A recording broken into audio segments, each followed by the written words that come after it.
오늘 첫 인터뷰는 국민의힘의 나경원 의원과 이야기 나눠보겠습니다. 오늘이요. 그러고 보니까 22대 국회 문 여는 날이에요.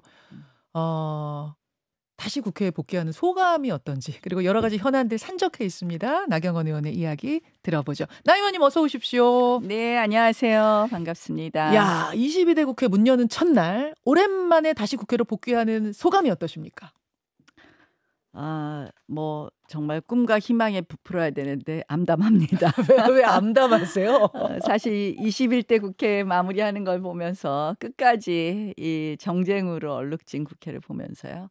사실 지금 굉장히 중요한 시기이고 대한민국으로서 지속 가능한 대한민국이 되느냐 마느냐 아주 중요한 시기인데 이제 22대 국회도 또다시 정쟁으로 얼룩질까 봐 걱정이 됩니다. 그래서 특히 또 저희 당이 너무 의석수가 적다 보니까 네. 할 수 있는 여러 가지 수단이 없어서 사실 지난 선거 이후에 선거 당선된 첫날만 좋았고요. 그날부터 지금에 이르기까지 참 고민이 많습니다. 네. 알겠습니다. 22대 국회의원 첫날이니까 새로운 이슈부터 좀 짚어볼게요. 네, 예. 어제 이재명 대표가 아침 회의 석상이던가요? 거기에서 정부 여당에다 제안을 하나 했습니다. 민생회복 지원금 25만 원 이거 전 국민 지원을 못 받겠다고 하면 차등 지원도 수용하겠다. 그러니 실시하자. 어떻게 생각하십니까? 이재명 대표가 요새 조금 이런저런 막 제안을 하시는데 예. 난 그게 뭐 그러면 차등 지원 한 소득 하위 70%까지 하겠다는 얘기신지 뭔지 잘 모르겠는데 그 25만 원의 목적을 잘 모르겠습니다. 이게 이렇게 해석하느냐 저렇게 해석하느냐에 따라서 다른데요. 이제 굉장히 물가 때문에도 어렵고 생활이 어려우니까 조금씩 지원하자 뭐 이런 취지로 처음에 얘기하신 것 같아요. 코로나 지원금처럼. 예. 그런데 코로나 지원금에 대한 나중에 보고서를 보면 실질적으로 이것이 소비 진작이나 투자로 선순환 투자로 이어지지 않았다. 그러니까 선순환 경제를 살리는데 선순환적 작용을 하지 않았고 대부분 대출금 상환에 사용되었다라는 것이 연구 보고서의 결과입니다. 그렇다면 이게 실질적으로 소비 진작이나 이런 것으로 이어지지 않는다는 것이고요. 또 하나 목적을 만약 정말 생활고에 힘든 분들을 좀 어떻게든지 도와드리고 싶다면 예. 여러 가지 그동안에 있는 제도를 써도 되는 것이고 실질적으로 그럼 뭐 70%까지 차등 지급할 것도 아니고 그래서 저는 결국은 이건 역시 포퓰리즘인데 이제 또 포퓰리즘을 다시 포장하는 것 아닌가 이런 생각을 하면서 이것의 목적이 뭔지부터 분명하게 하셔라. 결국 소비 진작을 위한 것이냐? 그렇다면 코로나 지원금에서 효과가 없었다는 것이 밝혀졌고 또 그것이 아니라 정말 생활이 어려운 분들을 돕고자 한다면 기존의 여러 가지 제도를 더 확장적으로 사용하는 방법이 있기 때문에 이 부분에 대해서는 조금 저는 부정적이다라는 그러게. 말씀을 드립니다. 차등 지원의 경우도 좀 부정적이라고 말씀하셨는데 네. 사실 그러니까 왜 25만 원을 갑자기 국민들한테 나눠줘야 되는지 왜 25만 원이냐도 잘 이해가 안 아니 간다. 왜 25만 원을 왜? 지금 정말 목적을 분명히 하시란 얘기예요. 사실 이 부분은 국민 여론조사 최근에 돌린 걸 보니까 국민들도 반대 여론이 더 높더라고요. 그래서 아마 여당에서도 반대 입장을 표현하는 게 그닥 부담스럽진 않으실 것 같아요. 그런데 최상병 특검법의 경우는 여론조사 돌려보면 찬성 여론이 더 높습니다. 그래서 아마 여당도 마지막 본회의 때 재표결할 때 부담이 좀 됐을 것 같은데 결국은 뭐 부결됐습니다. 어떻게 보십니까? 저는 뭐 이제 우리 해병대원 사건이라고 얘기해 드려야 되죠. 해병대원 사건에 대해서는 정말 안타깝게 생각을 합니다. 이 부분에 대해서 국민들께서 생각하시는 국민들께서 생각하시는 거는 왜 이렇게까지 수색을 벌였느냐. 또 그다음에 그런 정말 억울한 죽음이 다시는 있어서는 안 된다라는 이런 부분에 초점이 맞춰져 있다고 생각을 하고 그 부분에 대해서는 저도 굉장히 빨리 답답함을 풀어드려야 된다고 생각을 하는데요. 예. 제가 특검법을 봤어요. 예. 그랬더니 특검법은 거기에 포인트가 없어요. 특검법의 포인트는 오로지 수사 외압, 대통령이 뭐 경로했느냐 안 했느냐 여기에 포인트가 있는 거예요. 그러니까 왜 그 당시에 무리하게 수색을 했느냐 이게 특검법의 목적이 아니라요. 특검법의 목적을 한번 읽어볼까요? 제가 이번에 저도 이제 그동안 국회에 없었어 갖고 자세히 안 봤는데 이 특검법을 보니까 수사 외압 의혹 뭐 그다음에 이종섭 장관의 출국 과정에서의 불법 행위 이것과 관련된 뭐 대통령실 직무유기 직권남용 전부 다 보면은 뒷단이에요. 한마디로 뒷단. 그건 뭐냐? 그 당시 무리하게 수색을 했느냐 이런 부분이 국민들은 궁금하시고 왜 해병대원이 죽음에 이르렀느냐 여기에 대해서 궁금해하시는데 전부 다 뭐 외압 의혹으로 가져가서 결국은 대통령에 대해서 칼을 겨눈 특검이고 그리고 이제 첫 번째 저는 그 공수처가 순수하지 못하고 실질적으로 국민들의 그런 감정을 이용해서 일종의 정치적인 공세라는 말씀을 드리는 거고요. 공수처가 순수하지 못하다는 게 아니라 아니, 특검 말씀하시는 거죠? 법안 내용이 예, 예. 특검 법안의 목적을 보니까 수사 대상을 보니까 그리고 두 번째로는 실질적으로 민주당이 공수처를 그렇게 설치하자고 제가 20대 국회에 있을 때 네. 제가 원내대표 할 때 그렇게 주장을 해서 공수처를 설치했고 그 공수처에 본인들이 고발을 했습니다. 그러면 그 공수처 수사는 기다려줘야지. 그 공수처를 본인들이 고발해놓고 이런 특검 법안을 발의한다. 그러니까 이건 정치 공세로밖에 볼 수 없다. 그래서 저는 일단은 지금은 공수처의 수사를 지켜봐야 되는 공수처 수사의 시간이라고 생각을 합니다. 공수처 수사의 시간이다. 네. 결과 보고 얘기하자 이제 그 네. 말씀. 그리고 이제 공수처가 지금 보니까 굉장히 속도를 네. 내고 있어요. 그래서 저는 이 특검 법안 자체도 굉장히 정치 공세 법안이라는 게 것이고 또 두 번째는 그런 부분이 있다. 알겠습니다. 이렇게 근데 이제 생각합니다. 왜 그 해병대원이 그렇게 세상을 떠나야 했는가 그 부분 당연히 궁금하고 당연히 밝혀야 하지만 국민들은 그것도 궁금하고 정말로 그걸 조사하는 과정에서 외압이 있었는가도 궁금하신 거 그러니까 아니겠습니까? 그거는 그렇다면 그 전담 부분도 특검의 목적이 됐어야 되겠죠. 특검의 수사 대상을 제가 이번에 찾아서 읽어봤다니까요. 1호, 2호, 3호 이렇게 돼 있는데 이렇게 돼 있더라고요. 그래서 결국은 이건 정치 공세용 특검이라는 것이 더 명백하다라는 생각을 하고요.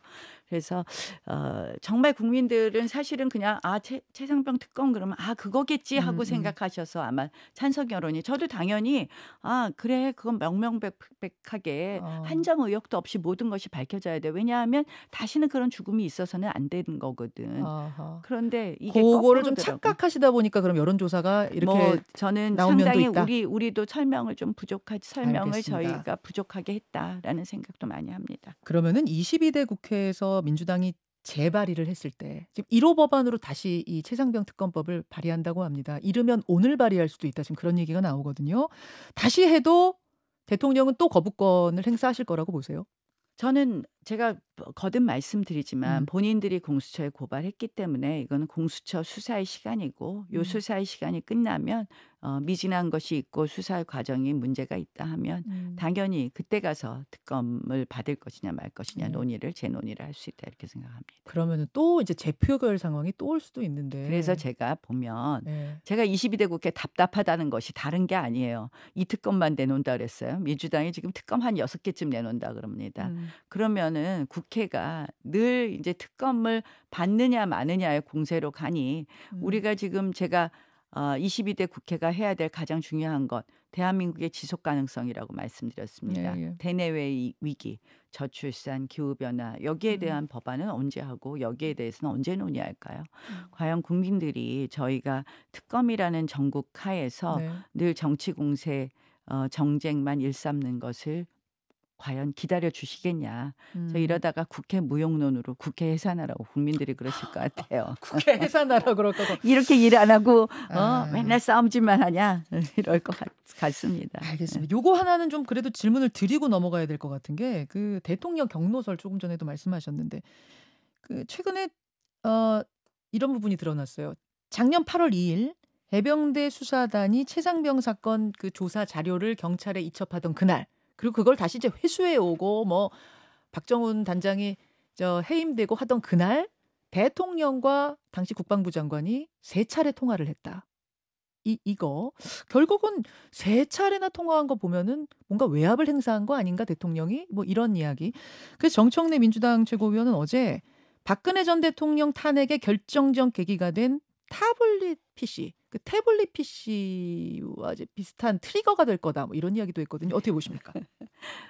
저는 이제 이 사건에 대해서 제가 이 사건 사고 원인 규명하는 거에 대해서는 저도 적극적으로 찬성하는데요. 이거는 이제 수사 외압은 아니고요. 조사 외압이 될 수는 있겠지만 이건 수사가 아니거든요. 일종의 우리 그 군에서는 이게 인제 경찰의 수사를 네. 그 수사권은 경찰에 있습니다. 예예. 군은 수사권이 없어요. 그리고 조사죠, 조사. 조사이고 사실상 이 조사는 보면 이 국방부 장관이 결재하게 돼 있는 거예요. 마지막에 이거 네. 이첩하는 거 같은 거 할 예. 때. 그러면 국방부 장관은 지휘권이 있는 겁니다. 음. 이게 무슨 법원의 판사의 뭐 재판처럼 이 조사한 사람들이 무조건 독립적으로 자기 마음대로 할 수 있는 것이 아니라 이게 적절했느냐 아니냐에 대한 지휘권이 있는 거거든요. 그래서 이게 그 결재를 할 수 있다는 것은 지휘권이 있다는 것을 의미하기 때문에 이게 지휘권이 있다면 이게 어찌 됐든 판단에 있어서 문제가 안 되는 것이고 근데 그러니까 이제 사인을 먼저 했다가 7월 그러니까 30날 인제 사인을 이미 아니 결재를 그러면 했다가 국방부 돌리는 거죠. 장관이 예. 지휘권이 있으면 대통령도 당연히 지휘권이 국방부 장관에 대한 그게 있겠죠. 그래서 저는 요 부분은 일단 전단의 진실을 밝히는 것이 먼저라고 생각을 하고요. 그래서 이러한 부분에 대해서 우리가 차근히 법리적으로 생각하면은 있다면 직권남용에 해당이 안 되는 거고 없다면 또 없으니까 또 직권남용에 해당이 안 되는 거고 그래서 잘 이게 인제 물론 여러 가지 뭐 왜 갔다 왔다 했어 하는 그런 예예. 국민들께서 생각하시는 그런 어떤 의문도 있을 수 있지만 이것이 과연 범죄에 해당하느냐에 대해서는 조금 저는 법리적으로는 잘 이해가 안 되는 부분이 있습니다. 국군 그래서 통수권자이기 때문에 대통령이 지휘권이 있어서 직권남용에 해당하지 않는다 그러니까 그런 인제 이 법리일까요? 일종의 예예. 조사한 것을 예. 장관이 결재해야지만 이첩하는 그렇죠. 거니까 예. 이 조사를 하는 것 자체가 완전히 독립성이 있는 게 아니라 이첩은 장관의 결재가 있어야 되는 거거든요. 그러면 네네. 장관이 당연히 그 조사하는 대령에 대해서 지휘하고 할 수 있는 권한이 있는 거고 그렇게 따지면 이렇게 쭉 지휘 권한을 보면 여기에는 문제가 없는 거고. 그래서 약간 법리적으로는 납득이 안 되고요. 저는 이 사건에 대해서는 우리가 원인을 규명하는 데 좀 더 집중하자. 거기에는 저도 아주 100% 동감합니다. 박근혜 전 대통령 탄핵 때의 그 태블릿 PC 같은 느낌이 든다라는 그 정청래 최고위원. 정청래 참 의원님은 여전하시네요. 제가 그냥 뭐 말씀을 저는 진짜 앞으로 다시는 역사상 있어서는 안 되는 일이 대통령 탄핵이라고 생각을 하고요. 대통령 탄핵은요. 한번 조항을 보세요. 결국 대통령은 형사상 소추도 내란 외환의 죄가 없으면 안 하게 돼 있습니다. 탄핵도 그 정도의 형사상 잘못이 있어야 되는데요. 저는 야당이 이렇게 탄핵을 입버릇처럼 입에다 오르내리게 하는 것 이거 자체가 헌법 기관으로서의 기본적인 자질이 없는 그런 태도이다라고 생각을 합니다. 나경원 의원 지금 만나고 있습니다. 근데 엊그제 맞죠? 27일 월요일. 한국신문방송 편집인협회 주최 그 포럼에서 월요일이었습니까? 예. 선거제 개편뿐만 아니라 개헌 논의도 마다하지 않아야 한다. 특히 대통령 임기 단축 필요성에 대해서 논의에 따라 이어갈 수는 있다고 본다. 그렇게 말씀을 하셔서 그러니까 여당 내에 묘한 파장이 좀 있었어요. 그게 저는 그러니까 이게 처음 거는 제가 언급을 한 거고 네네. 두 번째 거는 질의응답 과정에서 나온 얘기인데요. 제가 분명히 말씀을 드리지만 야당이 지금 탄핵을 포장하기 위한 뭐 임기 단축을 하자고 막 하는 그 개헌 논의에는 저는 절대 찬성하지 않습니다. 말하자면 조국 대표가 지금 그 얘기 계속 하고 있잖아요. 투 네. 트랙이다. 하나는 임기 단축 개헌이고 하나는 탄핵이다. 이 얘기 이게 계속 하고 말도 안 되는 것이요. 사실은 저는 일단은 개헌론자입니다. 왜 개헌론자냐? 이 권력 구조가 지금같이 대통령 1인에게 집중되는 이 대한민국은 늘 끊임없이 정쟁하게 돼 있어요. 그래서 아시다시피 국회가 다음 정권을 가져오기 위해서는 끊임없이 대통령의 비협조 그다음에 대통령을 견제하는 것을 넘어서 끌어내려야 된다는 생각을 하기 때문에 국회가 건강하지 못해요. 그래서 예. 저는 권력 구조를 예전부터 개편해야 된다라고 이야기를 했고요. 예. 임기 단축 얘기는 뭐 이제 이 전체적인 원래 헌법을 개정하면 그 개정 헌법은 지금 대통령에게는 적용될 수가 없어요. 미래 대통령부터 적용이 되는 것이고 그와 관련된 일반론이 약간 이제 섞여서 오해의 여지가 있을 수 있게 들렸는지 뭐 그러면 이런 얘기고요. 지금 대통령 임기 단축하자는 이야기는 전혀 아니었다. 전혀 아니죠. 그냥 원론적인 이해가 예, 그러니까 뭐 지금 대통령 임기 단축 문제는 사실은 5년을 뽑아준 거기 때문에 이거 뭐 대통령도 함부로 결단할 수는 없는 얘기지만 뭐 대통령이 결단하면 뭐 이런 이야기는 제가 언급을 했지만 그거는 어쨌든 국민과의 약속이거든요. 그래서 일반론적인 얘기가 이렇게 와전이 됐고요.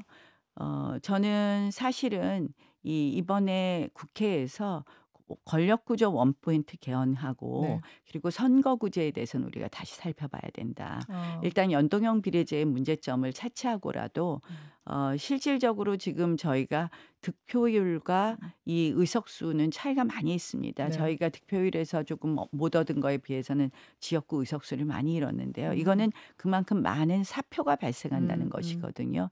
그래서 이러한 부분에 대해서 조금 저희가 논의를 본격적으로 해야 된다 생각합니다. 그 권력구조 개편, 그러니까 대통령 단임제, 5년 단임제는 개편해야 된다는 얘기는 뭐 여야를 막론하고 다 나오는 얘기잖아요. 네, 나왔던 네. 얘기고. 근데 이게 누구부터 단축할 거야? 이게 안 풀렸던 건데. 그러면 나 의원님, 제가 보니까 2032년에 대통령 임기하고 국회의원 임기하고 딱 떨어지는 해더라고요. 그 해.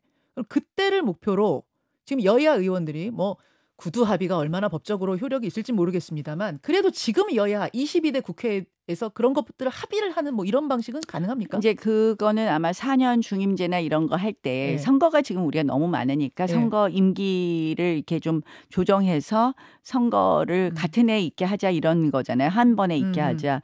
저는 사실은 여야 합의의 문제가 네. 아니라 22대 국회에서 활발하게 논의해서 예. 2032 만약에 4년 중임제의 개헌이 된다면 예, 예. 또는 뭐 의원 내각제나 이원 집정부제도 약간 그런 형식이 네. 된다면 4년이란 임기를 우리가 사용한다면 32년부터 발효할 수 있는 일종의 우리가 발효 시점을 그렇게 만들면 되거든요. 그런 합의라도 해야 된다고 생각을 합니다. 알겠습니다. 지금 정말 좋은 아이디어를 주셨습니다. 윤상현 의원 같은 경우에는 어제 굉장히 크게 반발하셨어요. 이거 선동 프레임인데, 나경원 의원이 거기에 이제 좀 조금 뭐 이렇게 동조하신 건 아니냐라는 아유, 취지처럼 좀 들리기도 해서. 아니, 이건 그냥 가만히 생각하면 당연히 알 수 있어요. 당연히 제가 원론적인 이야기를 한다는 거를 당연히 알 수 있는데 이게 마치 무슨 야당의 임기단축 개헌을 제가 동의한 것처럼 막 몰아붙여갖고 저도 굉장히 당황해갖고요. 급당황하셨어요? 그 다음날 페이스북에 바로 잡았는데요. 알겠습니다. 저는 원래 권력구조 원포인트 개헌 꼭 필요하다고 생각하는 개헌론자이고요. 알겠습니다. 그러나 지금 대통령 임기 문제는 거듭 말씀드리지만 예. 이게 아마 이제 전당대회와 가까워져 오니까 요 말 한마디 한마디가 더 좀 당에서 예민하게 받아들여지는 것 같아요. 지금 뭐 당에서 예민한 게 너무 많아. 너무 많죠. 너무 많아서 제가 너무 많죠. 인터뷰 안 하려다가 오늘 개원 첫날인데 제가 정말 김현정 뉴스쇼의 우리 애청자 여러분들을 사랑하는 마음으로 아유, 저만 짝사랑하나요? 그래서 오늘 김현정 잘하셨습니다. 뉴스쇼 출연했습니다. 예민한 거 하나 더 여쭐게요. 그러면 당권 도전 하세요, 안 하세요? 제가 계속 말씀드리지만 아직 조금 고민의 시간이 남았어요. 55%라고 말씀하신 게 마지막으로 제가 기억하는데 지금 몇 퍼센트 됐습니까? 지난번에 네. 한 달 전에 100이라면 얼마예요? 그래서 한 달 전에도 60 정도밖에 안 됐어요라고 얘기를 하면서 이제 그때보다 더 요새 당이 하도 시끄러워서 제가 떨어진 거예요? 당이 워낙 막 너무 60에서 50으로? 예민하게 그러니까 제가 뭐 예. 그렇다고 말씀을 드렸는데 아직 전당대회 뭐 이제 후보 등록하라고 하면 제가 마지막 그때는 반드시 결심을 해야 되겠지만 그때까지 시간이 많이 남아 있는 것 같아요. 전당대회 네. 시기도 아직 결정을 안 했고 그래서 조금 고민의 시간이 남아 있고요. 사실은 제가 지금 고민하는 건 제가 가슴이 답답하고 정말 머리가 아프다고 얘기한 게 22대 국회 또 앞으로 우리가 어떻게 다시 국민의 사랑과 신뢰를 얻어서 그게 너무 중요한 것이 지금 대통령 지지율이 많이 떨어졌다고 하지만 3년의 임기가 있습니다. 이때 사람과 신뢰를 얻어서 잘 국정해야 될 거 해 나가는 것이 대한민국에 도움이 되고요. 또 그렇게 해서 다음에도 다시 국민들에게 선택을 받을 수 있는 이 방법은 무엇일까에 대한 고민을 하면서 그 큰 틀 안에서 제가 해야 될 역할은 무엇인가에 대한 물론이죠. 고민이고요. 네, 물론이죠. 우리 당에 자산들이 많거든요. 네. 그들이 어떻게 배치되어야지 네. 이 모든 역량을 극대화할 것이냐 그런 생각하고 있습니다. 그 지구당 이거 진짜 솔직한 심정이에요. 제가 이제 맞아요. 5선쯤 되니까 예전에는 뭐 나 뭐 빨리 해야 되는 거 아니야 막 이랬다면 지금은 그런 생각을 제가 하는 게 당연한 책무라고 또 생각해요. 네. 예민한 질문 하나 더 드리려고 하는데 시간이 네, 1분밖에 하세요. 안 남아가지고 빨리 답할게요. 지구당 이거 부활하는 거 한동훈 전 비대위원장이 띄웠거든요. 어떻게 생각하십니까? 저 당연히 해야 된다고 당연히 해야 생각하는데요. 저도 원외 4년 해보니까 아, 우리 그렇죠. 늘 핸드폰 지구당 있으면 안 된다고 하지만 실질적으로 지구당 설치는 불법이니까. 그런데 이제 중요한 것은 그거보다는 그 원외위원장으로 활동을 해보니까요. 정치자금 모금 문제입니다.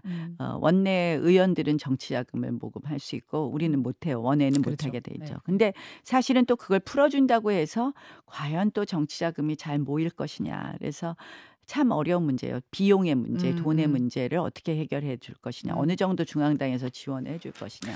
이걸 그런 문제가 띄운 걸로 있습니다. 봐서는 한동훈 전 비대위원장은 나올 것 같죠. 뭐 여러 가지 언론상 기사를 보면 본인이 적극적인 행보를 한다 하고 하니까 출마하실 생각도 상당히 있지 않을까 이렇게 생각합니다. 나경원 의원보다는 좀 더 있는 것 같습니까? 저보다는 활동을 많이 하시는 것 같긴 해요. 제가 요새 사실 한 달 동안 지구당 저희 지역구도 열심히 만나고 했는데 알겠습니다. 많이 움직이시고